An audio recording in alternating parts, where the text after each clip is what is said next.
So guys आज की video में बात करने वाला हूँ कि बहुत सारे लोग जो है वो इनकम टैक्स नोटिस को लेके बहुत ज़्यादा डरते हैं। तो बहुत सारे लोगों का ये कंफ्यूजन रहता है कि कब हमें इनकम टैक्स का जो है नोटिस वो आ सकता है। ठीक है, बहुत सारे लोग बैंक में पैसा जमा करते हैं तो उन्हें ये डर रहता है कि भाई कहीं इनकम टैक्स का नोटिस ना आ जाए। और बहुत लोगों के मन में ये भी डाउट रहता है कि भाई कितना हम ऑनलाइन ट्रांसफ़र कर सकते हैं ताकि हमारे पास इनकम टैक्स का नोटिस ना आए। ठीक है, तो ऐसी बहुत सारी चीज़ें हैं जो मैं आज इस वीडियो में बात करने वाला हूँ, जिसके बारे में बेसिकली मैं इस वीडियो में 5 पॉइंट के बारे में बात करूँगा। पहला ये है कि आप कितना जो है अपने सेविंग अकाउंट में पैसा जमा कर सकते हैं, ठीक है, जिससे आपको इनकम टैक्स का नोटिस ना आए 1 साल में। ठीक है, दूसरा ये चीज़ है कि आप कितना FD यानी फिक्स डिपॉजिट करवा सकते हैं बैंक में ताकि आपको इनकम टैक्स का नोटिस ना आए। ठीक है, तीसरा कि कितना आप ऑनलाइन यानी UPI ट्रांजैक्शन कर सकते हैं ताकि आपको इनकम टैक्स का नोटिस ना आए। और चौथा हमारा ये पॉइंट है कि कितने सेविंग्स अकाउंट जो है वो खुलवा सकते हैं ताकि हमारे पास इनकम टैक्स का नोटिस ना आए। लास्ट का वो है हमारा क्रेडिट कार्ड बिल्स, यानी बहुत सारे लोग क्रेडिट कार्ड लेते हैं, उसे यूज़ करते हैं एंड उसके जो पेमेंट है वो करते हैं, लेकिन उसमें भी इनकम टैक्स का जो नोटिस है वो आता है एंड बहुत सारे लोगों को ये चीज़ नहीं पता। तो इस वीडियो में मैं क्रेडिट कार्ड के बारे में बात करूँ कि आप साल में कितना जो क्रेडिट कार्ड का बिल है वो अगर कैश पे करते हैं तो वो आप कितना कर सकते हैं ताकि आपके पास इनकम टैक्स का नोटिस ना आए। दूसरी ये कि अगर आप ऑनलाइन पेमेंट करते हैं, क्रेडिट कार्ड का बिल ऑनलाइन पे करते हैं तो आप कितना साल भर में कर सकते हैं ताकि आपके पास इनकम टैक्स का नोटिस ना आए। सो स्टार्ट करते हैं इस वीडियो। तो गाइस पहले बात करें कि हम कितना UPI ट्रांजेक्शन कर सकते हैं सेविंग्स अकाउंट में एक दिन में। तो गाइस एक दिन में आप सेविंग अकाउंट में 10,000 रुपये तक ट्रांसफ़र कर सकते हैं UPI के थ्रू, बट 10,000 से ऊपर अगर जाता है तो इनकम टैक्स नोटिस आने का चांसेस रहते हैं। हालांकि बहुत सारे लोग 20,000, 30,000, 40,000 भी कर देते हैं, उनके पास नहीं आता। पर हो सकता है कि आपके पास ना आया हो नोटिस कभी, बट अगर आ गया तो उसका पेनल्टी आपको बहुत ज़्यादा देना पड़ जाएगा। लाइक पेनल्टी जो होती है इनकम टैक्स डिपार्टमेंट की वो 60% से लेकर 200% तक जाती है। 60% से लेकर 200% देने से बढ़िया है कि आप एक दिन में 10,000 तक की UPI ट्रांजेक्शन करो, आपको कोई भी डर नहीं रहेगा इनकम टैक्स नोटिस आने का। और इसमें आपको एक और चीज़ ध्यान रखना है कि जो आपकी साल भर की इनकम है उससे ज़्यादा अमाउंट आपका ट्रांसफ़र नहीं होना चाहिए।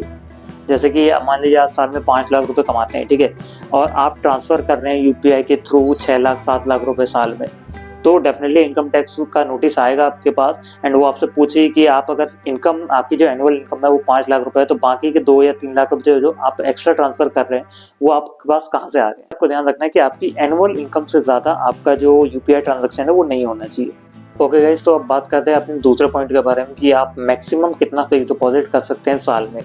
सो according to income tax department का जो भी सिस्टम है, उनके जो भी वहाँ पे लिखे हुए चीज़ें हैं वो मैं आपको बता रहा हूँ कि आप 10 लाख तक जो है वहाँ पे आप अपना फिक्स डिपॉजिट जो है वो करवा सकते हैं। उसमें आपको कोई भी इनकम टैक्स का नोटिस नहीं आएगा, लेकिन ज़रूरी नहीं है कि आप 10 लाख ही करवाएं, उससे ज़्यादा भी करवा सकते हैं। लेकिन उससे अगर ज़्यादा करवाते हैं आप तो आपको एक प्रॉपर इनकम सोर्स बताना पड़ेगा। अगर इनकम टैक्स से नोटिस आ जाता है तो आपको एक प्रॉपर सोर्स बताना पड़ेगा कि आपको ये पैसा कहाँ से आ रहा है, ठीक है, एंड प्रॉपर ITR फाइलिंग आपकी हो रही है या नहीं हो रही है साल में, यानी इनकम टैक्स रिटर्न जो फाइल करते हैं साल में वो भी आपको वहाँ पर शो करना पड़ेगा।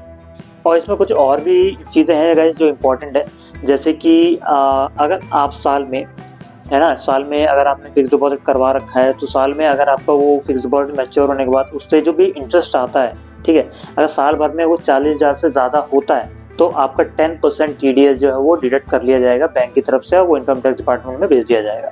यानी 40,000 तक आपका कोई पैसा नहीं कटेगा। अगर आपका इंटरेस्ट 40,000 तक बन रहा है पूरे साल में तो उसमें आपको कोई भी पैसा नहीं कटेगा, बट अगर 40,000 से 1 रुपये भी ऊपर गया तो आपका TDS काट लिया जाएगा बैंक की तरफ से। ये सीनियर सिटीजन के लिए नहीं है, ये सीनियर सिटीजन से जो नीचे लोग होते हैं उनके लिए है, और सीनियर सिटीजन की भी लिमिट है, उनके लिए भी 10% का टैक्स जो TDS जो है वो काटा जाता है। बट उनका जो लिमिट होता है, थ्रेशोल्ड लिमिट, आप जैसे कि जो अभी सीनियर सिटीजन से नीचे आते हैं उनका 40,000 है, तो सीनियर सिटीजन का जो है वो 50,000 रुपये तक है। तो सीनियर सिटीजन का जो TDS है वो 50,000 के बाद कटेगा अगर साल भर में वो 50,000 से ज़्यादा की इनकम लेते हैं, इंटरेस्ट से कमा रहे हैं। यानी अगर साल भर में 50,000 तक जो भी इंटरेस्ट है उससे अगर सीनियर सिटीजन कमा रहे हैं तो उसमें आपको कोई भी टैक्स नहीं देना है। अगर 50,000 से ऊपर जाता है तो उसमें आपको टैक्स देना पड़ेगा, यानी TDS कटता है, बेसिकली TDS जो है वो काटा जाएगा बैंक की तरफ से। अब बात करते हैं अपने तीसरे पॉइंट की, जो सबसे बड़ा डर होता है लोगों का कि मैक्सिमम आप कितना पैसा जमा कर सकते हैं बैंक अकाउंट में, सेविंग बैंक अकाउंट में। तो मैक्सिमम जो है वो 1 साल में यानी फाइनेंशियल ईयर में 1 अप्रैल से लेकर 31 मार्च का फाइनेंशियल ईयर होता है, इसके बीच में आप 10 लाख तक जमा करा सकते हैं कैश, ठीक है, सेविंग अकाउंट में। और ये 10 लाख जो है वो एक साथ आपको नहीं कराना है, ये चीज़ आप ध्यान रखना। अगर एक साथ कराओगे तो डेफिनेटली एक तो आपके पास नोटिस आने के चांसेस 100% रहेंगे। तो आप छोटे छोटे अमाउंट करके इसे जमा करा सकते हैं as a cash in bank. और इसमें मैं एक और चीज़ बता दूंगा कि अगर साल भर में आप 10 लाख रुपए से ज़्यादा या 12, 15, 20 लाख रुपए तक भी जमा कराते हैं उसमें बैंक अकाउंट में, सेविंग बैंक अकाउंट में, और आपके पास इनकम टैक्स नोटिस अगर नहीं आया किसी के पास, तो ये मत समझना कि वो नहीं आ सकता, क्योंकि इनकम टैक्स नोटिस जो है वो पिछले 8 साल का रिकॉर्ड का भी आ सकता है। यानी पिछले 8 साल से अगर आप कोई ट्रांजेक्शन कर रहे हैं, कंटिन्यू कर रहे हैं, तो अगर वो इनकम टैक्स की नज़र में आ जाता है तो पिछले 8 साल में जितने भी ट्रांजैक्शन हुए हैं कैश में या किसी भी चीज़ में, वो उसके बारे में वो आपसे पूछ सकते हैं और उसके रिगार्डिंग आपके पास नोटिस आ सकता है। तो ये मत समझना कि 2-3 साल से आप ये कर रहे हैं तो आपके पास नहीं आ सकता। वो पिछले 8 साल का पूरा रिकॉर्ड वो चेक करके कहीं से भी वो पिछले 8 साल का रिकॉर्ड में से कहीं भी कुछ भी पूछ देंगे। आप बात करते हैं कि कितने सेविंग्स अकाउंट हम खुलवा सकते हैं, मैक्सिमम कितने अकाउंट्स हम खुलवा सकते हैं। इसमें आरबीआई की गाइडलाइन के हिसाब से देखा जाए तो इसमें आप कितने भी खुलवा सकते हैं, आपको कोई भी रोक टोक नहीं है। यानी आप जितना मर्जी चाहो उतने सेविंग्स अकाउंट खुलवा सकते हैं, लेकिन एक कंडीशन है कि उस सेविंग्स अकाउंट से आपको कोई भी इलीगल काम नहीं करना है। यानी जैसे होता है ना कि लोग काफ़ी सारे पैसे को इधर उधर करने के चक्कर में, ब्लैक को वाइट, वाइट को ब्लैक करने के चक्कर में बहुत सारे सेविंग्स अकाउंट खुलवा लेते हैं। तो ऐसे बहुत सारे पैसे जमा होने के बाद सब में थोड़े थोड़े पैसे ट्रांसफर कर देते हैं। तो वो चीज़ एक तरह से देखा जाए तो वो व्हाइट मनी इंटू ब्लैक और ब्लैक इंटू व्हाइट ऐसे करने के चक्कर में वो इलीगल एक्टिविटीज़ में आ जाती है। अगर ये कैचअप होता है आपका कि आप ये सारी चीज़ें कर रहे हैं, तो उसमें आपको इनकम टैक्स का नोटिस आने के चांस रहते हैं। अदरवाइज अगर आप सेफ हैं, आपके बहुत सारे सेविंग्स अकाउंट है, आप कोई भी इलीगल एक्टिविटी नहीं कर रहे हैं, तो कोई दिक्कत नहीं है, आप खुलवा सकते हैं अकाउंट्स। अब बात करते हैं कि हम जो क्रेडिट कार्ड का बिल पे करते हैं कैश के थ्रू, वो कितना कर सकते हैं साल भर में। साल भर में आप 1 लाख तक कैश से है जो वो पेमेंट कर सकते हैं क्रेडिट कार्ड के बिल का, ठीक है। और अगर आप ऑनलाइन पेमेंट करते हैं क्रेडिट कार्ड का तो कितना कर सकते हैं, तो आप 10 लाख तक कर सकते हैं per year, for financial year, ठीक है।